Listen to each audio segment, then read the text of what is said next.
Welcome to Watch Mojo, and today we're counting down our picks for the top 10 multiplayer games that killed their studios.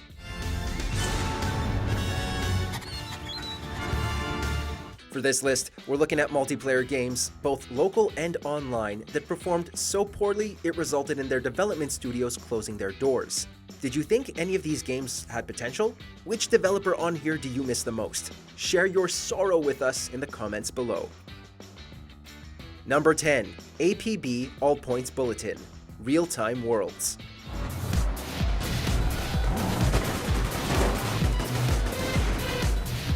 Before APB, Real-Time Worlds was regarded as an innovator in game development, having worked on the very first Crackdown game for Xbox 360. Unfortunately, the awards and titles it would earn from this first success would not save them from closure. APB was to cash in on the popularity of Grand Theft Auto and Saints Row by implementing an online multiplayer spin. Think Cops and Robbers. With a controversial review embargo, the game was already in hot water, and the dwindling player count forced a shift to a free-to-play model. Alas, Real-Time Worlds was forced to perform layoffs before needing to sell assets, shutting its doors weeks after APB's launch. Today, the game lives on under a different publisher and a more healthy player base as APB Reloaded.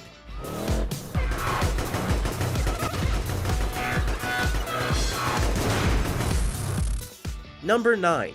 Family Guy Online and Iron Maiden Legacy of the Beast, Roadhouse Interactive.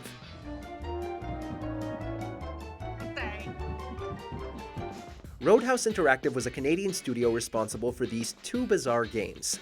Legacy of the Beast was a mobile RPG developed to coincide with the band Iron Maiden's newest tour at the time, whereas Family Guy Online was, well, an MMO where players could explore Quahog and interact with the show's characters. As one might expect, Family Guy Online never caught on and had its plug pulled less than a year after launch. The Iron Maiden mobile games, on the other hand, would see a solid launch, yet not a big enough revenue stream to keep Roadhouse Interactive afloat. Layoffs were conducted in 2016 before the studio went defunct, and Legacy of the Beast was handed over to publisher Nodding Frog Interactive for further development.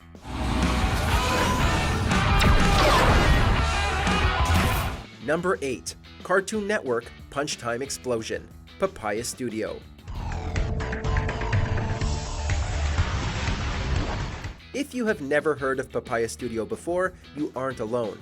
This studio was responsible for a small handful of licensed titles throughout the 2000s, none of which made any impact whatsoever. What did them in was a Smash Bros. Clone starring a wide variety of Cartoon Network characters. Cartoon Network Punch Time Explosion suffered from a variety of issues, from audio bugs and glitches to unbalanced gameplay and carbon copy mechanics.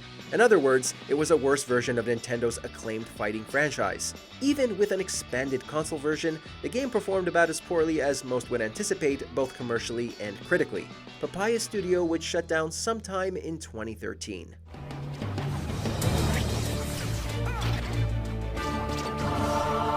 Number 7. Infinite Crisis, Turbine. Solomon Grundy is a nearly unstoppable enforcer. A MOBA starring our favorite DC superheroes and villains sounds like a total romp. But when League of Legends and Dota 2 have already secured a hefty player base, you can expect folks to suddenly abandon the game they call home. What made things worse for Infinite Crisis and developer Turbine, though, was the lack of identity. Yes, the DC Comics theme was enough to distinguish itself visually, but at its core, it was just League and Dota with a comic book vibe. Even with plans for additional characters, maps, and cosmetics, it wasn't enough to raise a community. Infinite Crisis would shut down 5 months after launch, while Turbine went through rounds of layoffs before rebranding as WB Games Boston. With mind control, a little coordination can help secure a clean kill. Number 6. World War Toons, Studio Rokoban. But when the duty hits the fan, we look to these guys. Even if military shooters have burnt you out for several years, World War Toons was one with potential. Yes, it was yet another military shooter set in World War II. However, the charm of this one was its Looney Tunes visual style, and it was coming from a studio made up of former staff from Pixar, Disney, and Activision Call of Duty studio Infinity Ward. Unfortunately, World War Toons got more complex and expensive as more features such as VR mode were added. To make things worse, a project with SNK involving the Metal Slug IP went haywire, forcing the game to be pulled shortly after launch. Studio Rokovan would end up selling World War Toons and closing its doors in March 2019.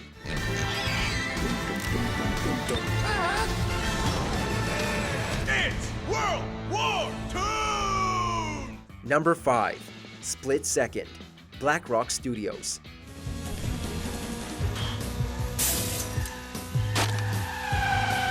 This racing game featured a mechanic where players could trigger environmental hazards to decimate leading opponents. It was destructive, it was chaotic, and it was a symphony of explosions and exhilarating racing fun. So, what went wrong? Well, Split Second launched right before two other racing games, Blur and Mod Nation Racers. There just wasn't enough room in the world for 3 racing games to launch so close together, and with one of them coming straight from PlayStation, most folks had already spent their money. Split Second would sell a mere 86,000 copies in 12 days. It simply wasn't enough for publisher Disney Interactive to greenlight a sequel, and BlackRock would find itself closed in 2011.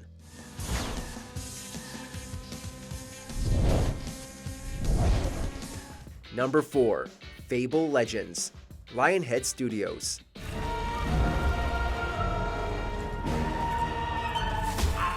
Man, Fable went down hard after the launch of the third game, and what killed it and its Homestead developer, Lionhead Studios, was Fable Legends. Legends was to jump aboard the tidal wave of online co-op games by pitting 4 hero players against one villain who controlled the quests. Basically, it was Fable as a tabletop RPG in video game form. The problem here was that the game had grown to be ludicrously expensive, costing Microsoft roughly $75 million, a massive bill for a game that was to utilize a free-to-play model. Microsoft wasn't about it. Lionhead would close in March 2016, with Fable Legends getting its plug pulled a month after.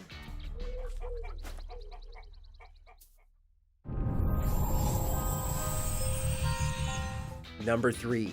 Marvel Heroes, Gazillion Entertainment.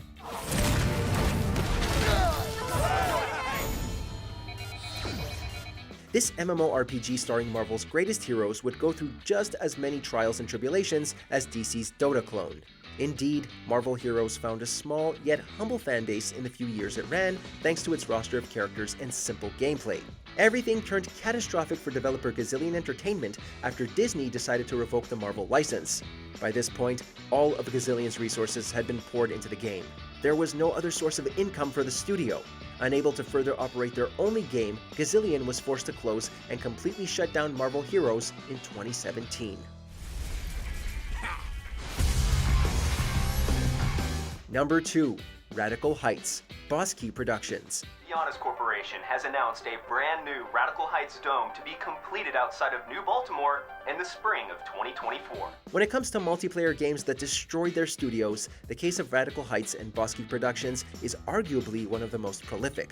The studio had already failed to gain an audience with Lawbreakers in 2017, resulting in the studio hemorrhaging money. In an effort to save themselves, Boss Key Productions spent 2 months working on a battle royale with an over-the-top 80s theme called Radical Heights. Clearly an attempt to cash in on Fortnite's success, the rushed development showed in its unpolished animations, bland visuals, and lack of personality. It was moderately functional, sure, but this was not enough to bring home the bacon. Boss Key Productions closed a month after Radical Heights launched.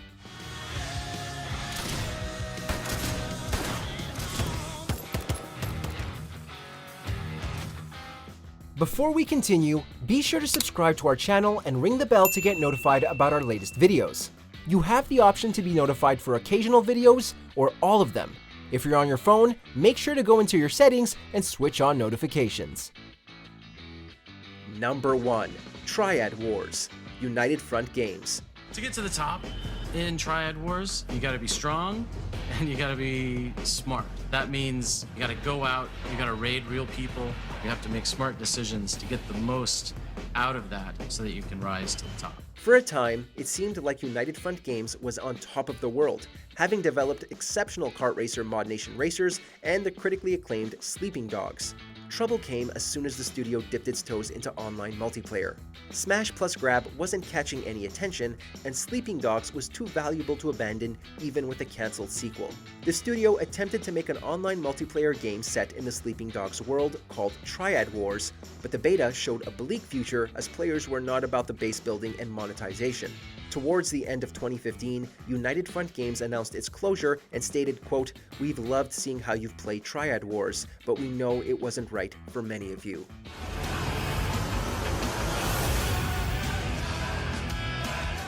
In the mood for more awesome gaming content?